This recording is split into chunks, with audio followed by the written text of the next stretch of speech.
And the host with the most, the banterer from Beverly, the Southside stand-up, the namesake of the show, Pat McGann. Live from the Tiege Hanley Studios on the west side of Chicago. Clear your throats, everyone.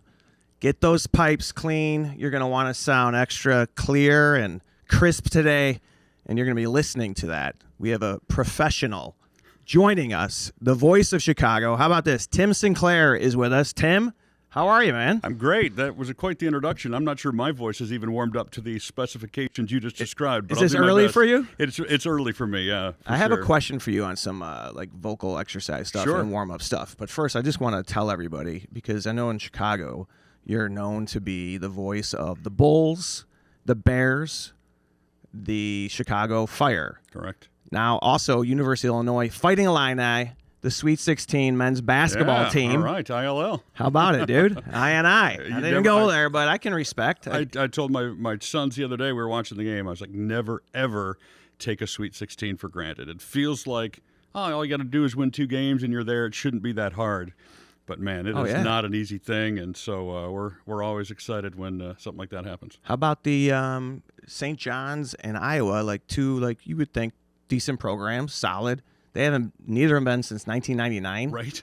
And, but yeah, U of I, that was huge. Dude, I great memory, and I'm not the biggest Illini fan. I did love the flying Illini back in the day, but I was at that Arizona game at the Horizon. Oh, yeah, the 05. Yes. Comeback, 14 down with 4 to play or whatever. Were you working that one? I was not. No, I was not in the business at that point. I wish I had been. That would have been incredible. What an incredible gig you have, dude. And I can't believe you even had time to come by here. You do have a game tonight? I do, yeah. Bulls play tonight. Yeah. I love the Bulls vest you got on. Thank you, yeah. It's got to represent a little subtle. Could a citizen buy that? Is that for the public? Or is that just in the team store? Honestly, I don't know. I mean, they give it to you, but a lot of times I get that stuff from the store. Honestly, I don't know, though. Do you get a ton of merch? Yeah. It's one of the good parts about the gig. That's a great I tell part my of the sons, eat the free stuff, wear the free stuff. Yeah, right? So when they give it to you, use it, and I do, for sure. I got a couple of buddies, they're coaching, college level, and that's their whole wardrobe. Oh, They don't have to buy... I mean, they just live in a sweatsuit. A good friend of mine and my spotter for football games is the head equipment manager at Illinois, and the stuff he's responsible for distributing all that stuff to athletes and coaches, and it is insane. And the rest of the world's caught up to that. We all kind of dress like coaches now. I mean, look at me. I got my zip up. Now that they don't have to wear suit and ties, right? You look like a coach. Yeah. I was at a Bulls game this year. The coaches are not dialed up at all. Post-COVID. And there's a million of them. Yeah. It looks like a choir sitting behind the bench. It's exactly what it is sometimes. And they're all in black sweatsuits, basically. Yeah, they technically or usually all wear the same thing, but it used to be suit and ties, and everybody was dressed up, and then COVID hit. And they're like, hey, there's someone here to see us anyway, so we're going to wear what we want, and they kept doing it. And do you dress up? No. Oh, everyone's just in their This in is their what PJs? I'll wear to the game, probably. Really? Yeah. Oh, that's phenomenal. Some do, but it's not my deal. So I think everyone that goes into a stadium, goes to a live event, they hear the PA announcer.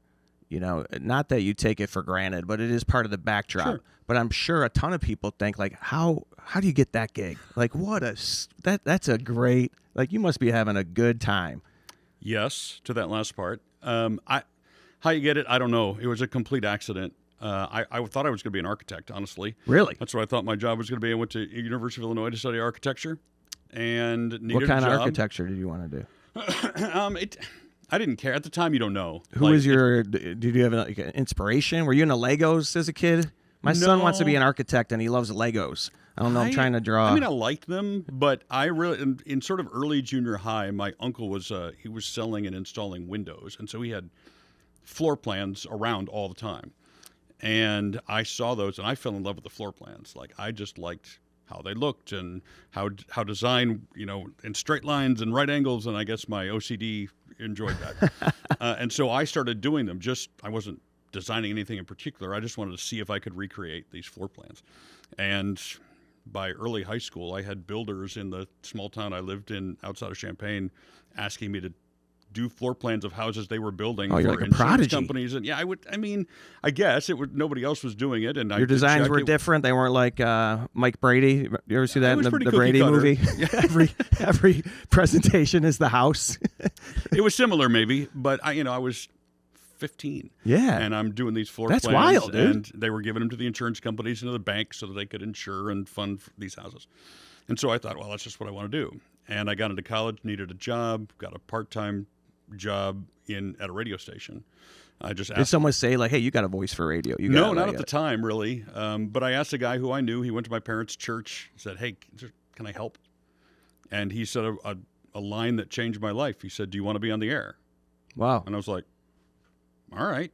That's not really what I was thinking, but he put me on the air. What were you thinking? Because you were in church, that you was going to, like, well, you were going to levitate? Figured, like, I'm going to organize CDs or, like, sweep the floors. Like, I just wanted a job that I could do 5 or 6 hours a week.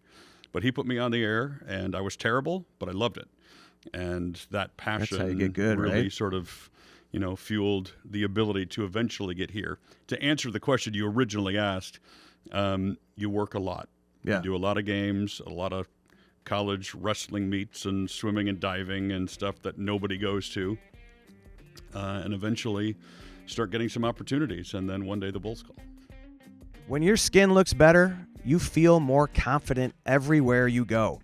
At work, out with friends, on a date, or like me, at a big show. That's why I like Tiege Hanley. They make skincare simple with a routine that takes about 2 minutes a day. Just wash, exfoliate, moisturize, and you're done. No complicated routines or cluttered bathroom shelves. If you want to look better without overthinking it, try Tiege Hanley.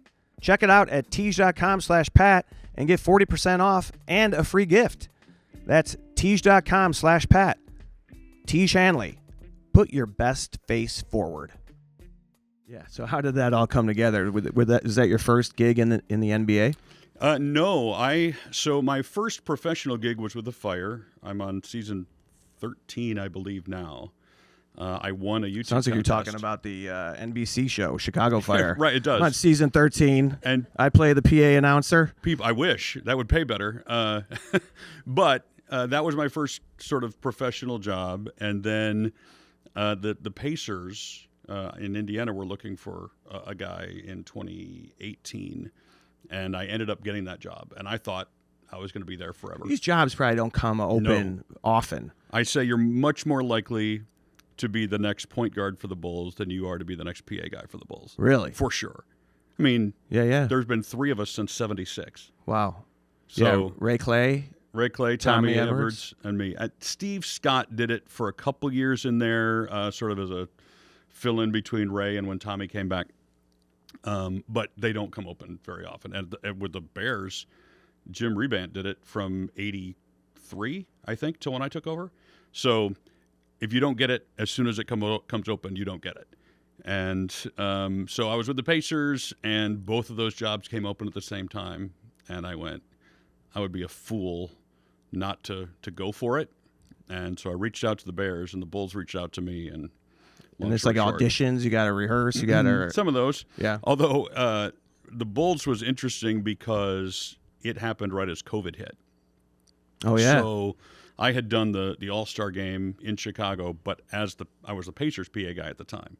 But when the All-Star game was here, I did the voice for all that. And so that was kind of a pseudo audition for both teams, I think, although I didn't really know it at the time. And then the world ended because of COVID. I ended up in the bubble with the NBA, so I was down there calling games at Disney World. And that's when the Bulls and the Bears both basically said, yeah, we want you, but I had to officially audition for the Bulls in my closet in the Disney World hotel room. Really? And do that now, and that whole thing, and record on my computer. I bet a lot of people and get send it off to them. roles doing that. Right, to be in right. the closet of the Disney. Yep, I'm sure it's happened hotel. before. I'm the only one I know of, but I'm sure it's happened. That's insane, dude. That you get started. Now all of a sudden you're in the bubble, and what's that experience like? Are you networking during that? Are you meeting a lot of people, or are you guys really just kind of right to the room, right to the game? Yeah, it was pretty Groundhog Day-ish. It was, but the weird thing was it was just NBA players, NBA officials, a few league brass, and then. Was there any drama? Not that I saw. Nothing behind the scenes? I'm sure there was some drama, but I didn't see much. But, like, We'd work a couple games a day. Yeah. Most every day. Have a day off here and there. And I heard you say in an interview that you rehearse before each game. Is that true? With the Bulls, yeah. So what is that like? There are so many moving parts of a game. There's lights and sound and video board and me and the directors and the people who are running stuff on and off the court and games that they're going to play during timeouts. And I get it, dude. I run a podcast. Right. There's a lot of moving parts. and because of that, and they're not always the same people. I'm always the same, but a lot of people move in and out. They work, 10 games or 15 games. So to make sure everybody's on the same page and make sure we finish what we say we're going to finish in the 2 minutes and 45 seconds you have in a timeout. And the names have changed too. These early PA announcers had it easy, right? Everyone's Cliff Evans, Jim Scott. The names are different. Yeah. Now you got a whole world. It's a global game. Do you have a favorite name to say? Yeah, that one Sandro Mamukelashvili is probably my favorite to say in the NBA right now. One more time. Sandro Mamukelashvili. Oh man. And he used to play for? He used to play for Milwaukee, and I think he's with. So he had the most difficult name on Milwaukee over Giannis Antetokounmpo. Yeah, at one time there was Giannis and his brother. Oh, man. So who's stitching those jerseys up there? I mean, they almost don't have room for the whole thing. Tunnel. My favorite name of all time, another Greek player. She played for Illinois women's basketball for a couple years, and I did that for a while. Her name was Nancy, that part was easy, or Anastasia, I think was her technical name. And then technical name.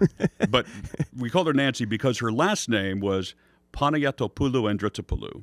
Holy wow! It was a hyphenated last name that would not fit on a jersey, so it just said Panayatopoulou. So it just said Nancy. Yeah, right. So Nancy for 3 or something. But no, I wanted to get it right. It's her name, and I'm not going to make it different because it's hard. And you're saying the name each time someone scores. Yep. So you got to be you're dialed in. I mean, right? Ideally, yeah.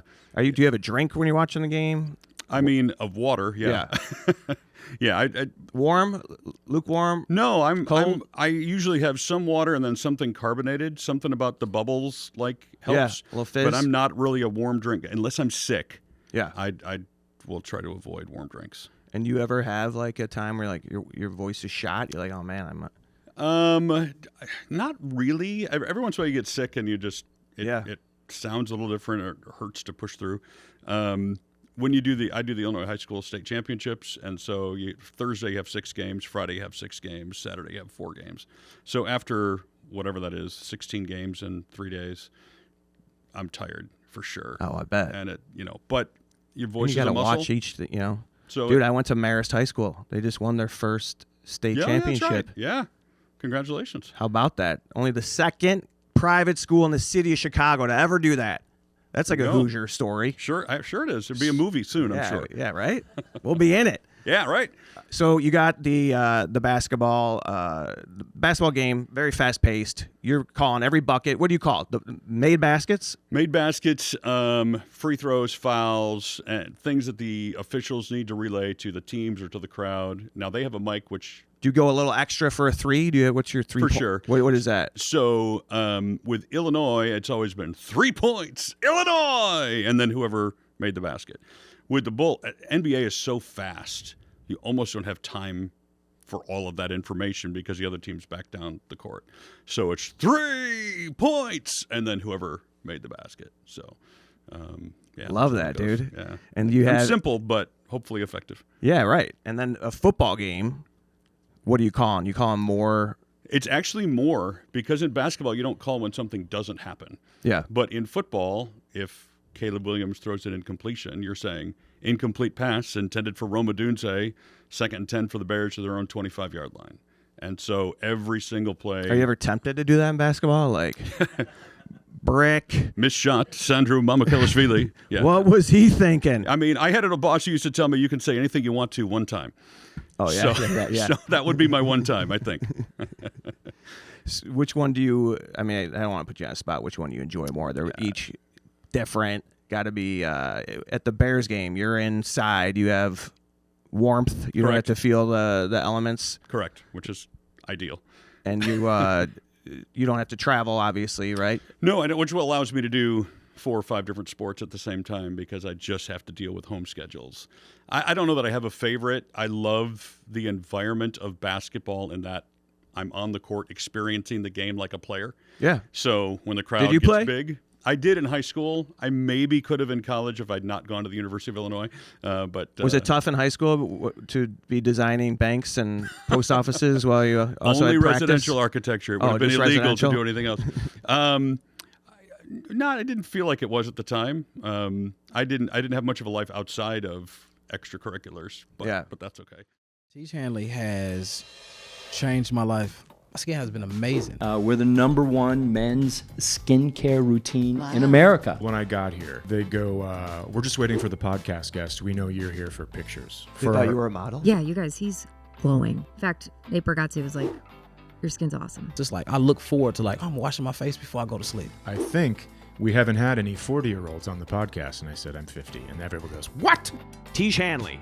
It's the way we face the day. I saw you were a finalist at a really young age for the Cubs.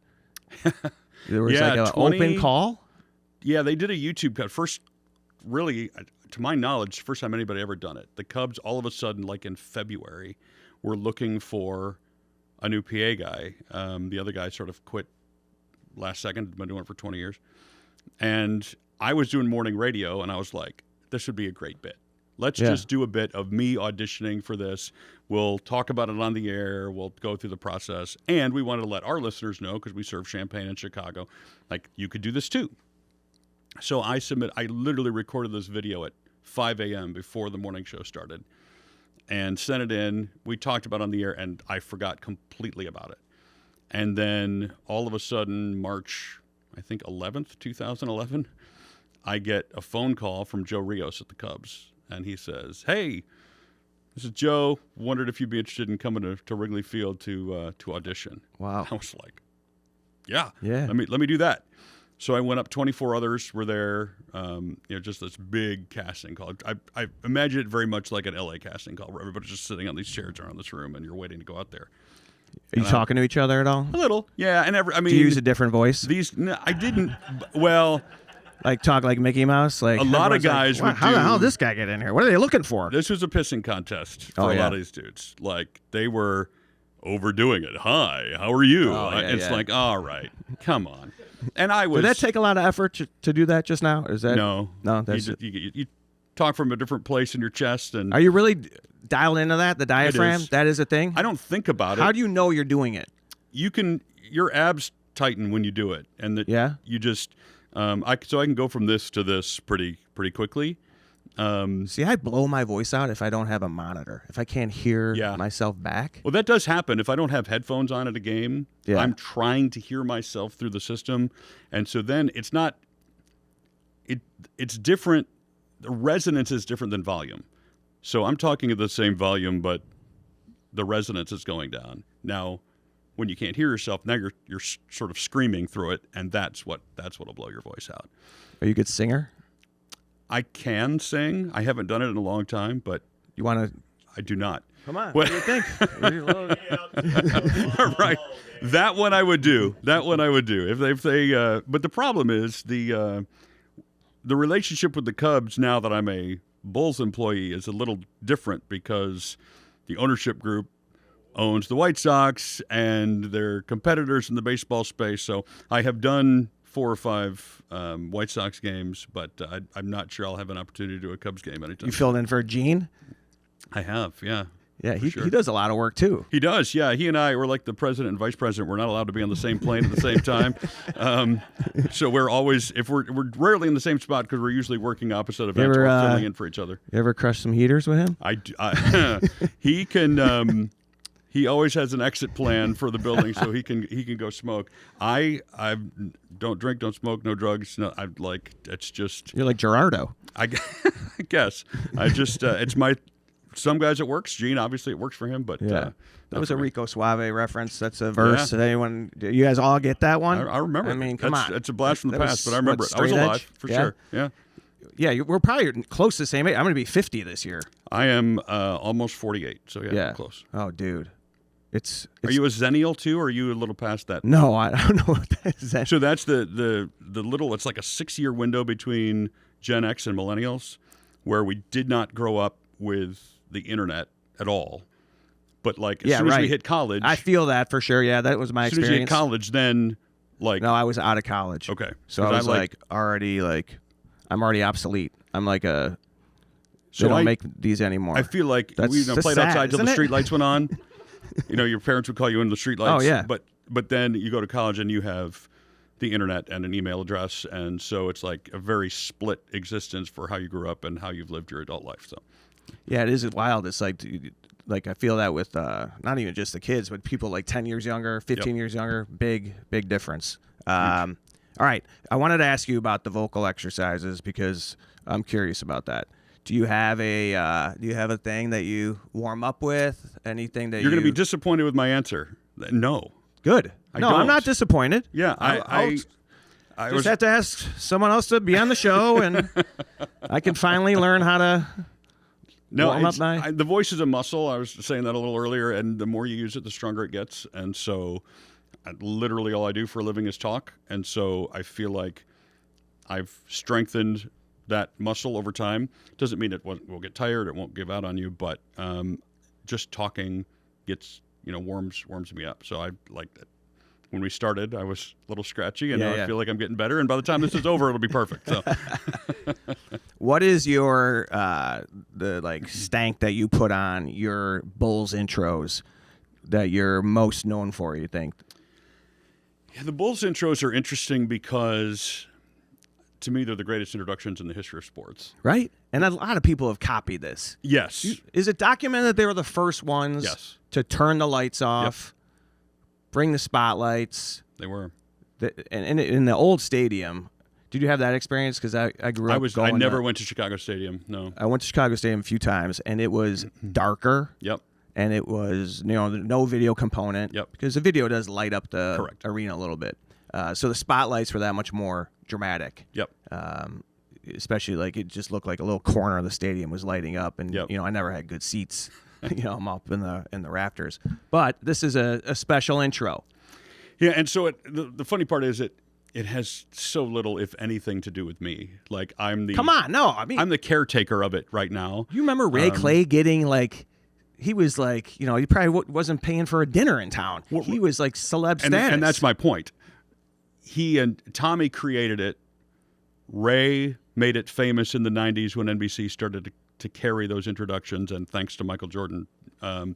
And now it's so famous because of that. And I'm the guy who gets to do it, and I am forever grateful for that. And I love that opposing players and every fan in the stands has their phone up during those introductions, because for a lot of them, not the players, but for a lot of people in those stands, that's the only time they're going to get to see it. They came, to see a basketball game, but that's a big part of the draw.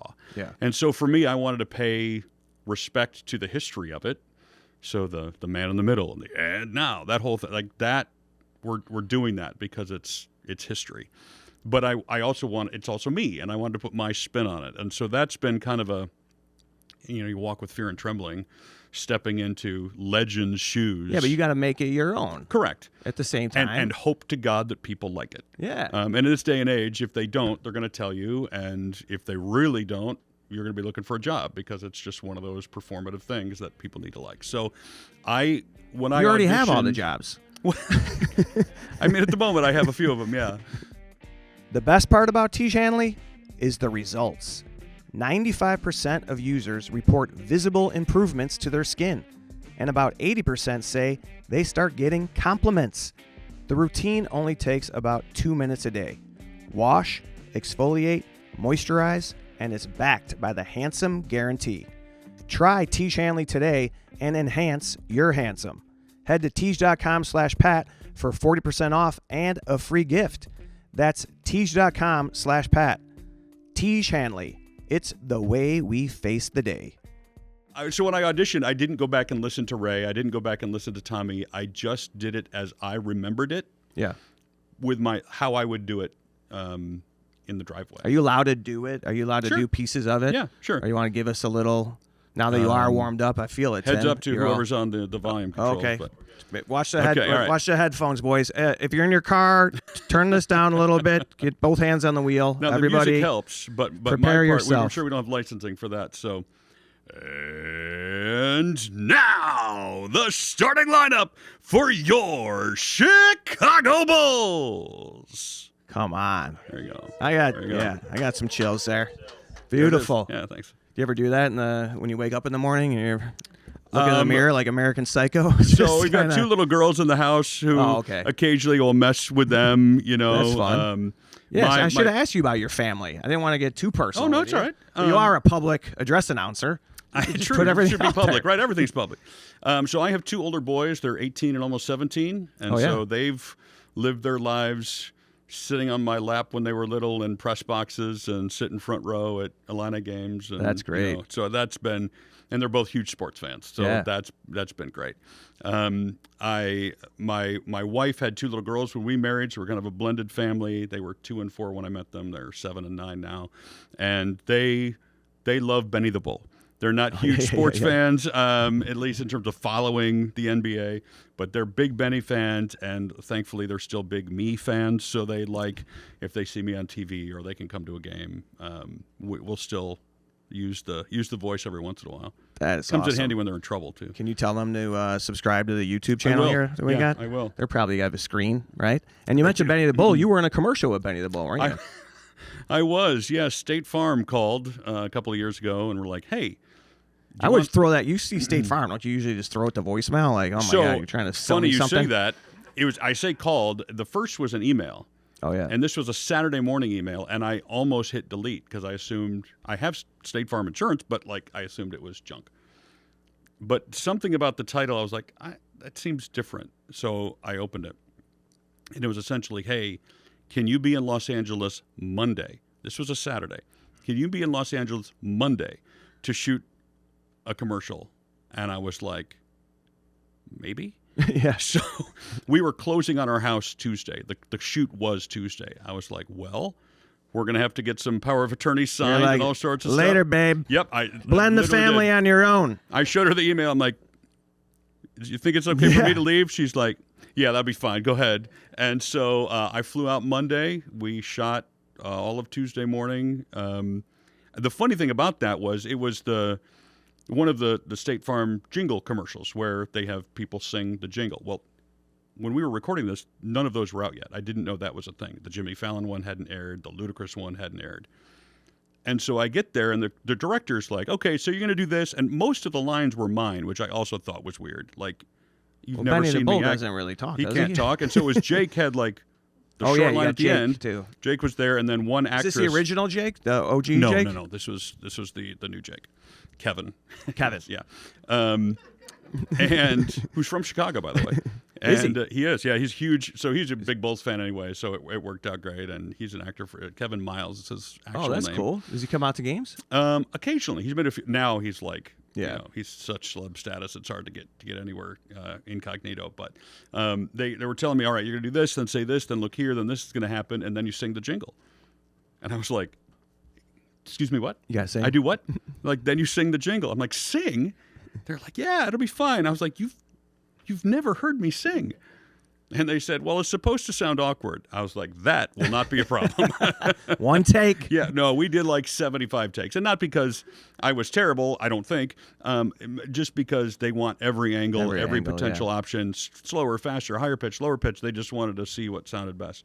And Chris Paul was on set. Like, he had all sorts of people there shooting other stuff. So it's Benny and Jake and Chris and the Lopez brothers were around, and I'm just like a good neighbor, State Farm is there. Okay, slower. Like a good neighbor, State Farm is there. Lower. And you just do it over and over and over and over again. And eventually they come up with a 15-second commercial that they air. And When was that, Aaron? Was it? so it started during the 23 All-Star game. Okay. And aired for about 6 months. And were you the PA guy for that All-Star game too? I was, yeah. Yeah, what a weekend for Yeah. you. Yeah, I was right. It was. That is nice. It was fun, and but like, you got Caitlin Clark and Ludacris and Jimmy Fallon, and I'm like, of the list of people they've had sing that jingle, not only am I last, I am a Yeah, distant but you're in the last. mix, man. I'm in the mix. I'm in the mix, but a very distant last place. Did you go? Do you know who wrote the jingle? I don't. Barry Manilow. Really? Barry Manilow. All right. Barry Manilow wrote Of the Mandy Wrote the fame State and Farm Copacabana. All right. Before he broke off on his own, he was doing the corporate stuff. He also wrote Yeah, the I think he did another one. I learned something I think today. he's back at it. He did Feldco. He wrote the Feldco one. Oh, yeah? No, I don't know if he did that I mean, one. maybe. Yeah. I'll believe anything at this point. Tell me whatever. He's going to write a jingle for our podcast. That's what we should do. Call him up. We got to, maybe you can do a intro for the pod. Sure, yeah. Would you do an intro of my children? I wrote a couple intros Yeah. for my kids. This is, they're all hoopers. I love it. They ball out. I can, All right, let's see what we got they're here. going to think this is really cool that, you can get familiar with the text. I'm going to tell everyone to follow Tim Sinclair on socials. What's your Instagram? Tim, the letter J, Sinclair. Tim, And it's all the socials. the letter J, Sinclair. Yeah, check him out. And, dude, thank you again for being here. Of course, of course. Are you ready? We're gonna just Yeah, do yeah, these? yeah. You ready to go? Okay, cold reads. Here we go. A fifth grader from St. John Fisher. He never closes a bag of chips and wipes his face with his shirt. Number 6'7", Luke McGann. Nice. You nailed that one. Next one. All right, here we go. A seventh grader from St. John Fisher. He's never once turned off a light in any room. Elliot McGann. Look at your voice, like, it trails off, too. It's like a... You can let it linger a little bit if you want. Oh, yeah? Here we go, last one. An eighth grader from St. John Fisher. She doesn't think this is funny. No, seriously, Dad, this is not funny. I'm not joking. Nobody wants to hear this. Josephine McGann. Tim, you are the man. Dude, what a pleasure to meet you. Oh, you as well. Thanks Very for having cool. me I've on. heard your pipes many times, and you really are the voice of Chicago. Well, And- I'm one of them, and I'm honored and blessed and thankful and dumbfounded all at the same time. So, appreciate Well, it's it. a great sports town, obviously you know that, and U of I hoops, you got all this like trajectory going on right now. U of I hoops is doing great. Yeah. The Bears are. Bears, it's fun Bears season. I mean, who knows where you're going to be working? You might not know. You know where what? The stadium's going to be. Tell me where the microphone is, and that's where I'll show up. There you go. I couldn't care less. That's why you got the gig. No, you got the gig because you got great pipes. Hey, and I'll you're very good at it. Doesn't really matter. I'll what you take it do. however I know. can get You it. have it. All right, Tim Sinclair, everyone. Thank you, bud. Really Thank you. nice to meet Appreciate you you. having me. Appreciate you, bud. Absolutely. The producer. What does she produce? Results. Paula Thornton. The showrunner. He's writing bits and wrangling wits. Tom Bambera. At sound engineer, he's setting the levels and checking the mics. Tommy Grant. On video production, lights, camera, action, it's Eddie Perez. Our editor, she's putting it all together. Maddie Curlis. The production coordinator, he's number crunching, content publishing, and boosting us on social, George Moster.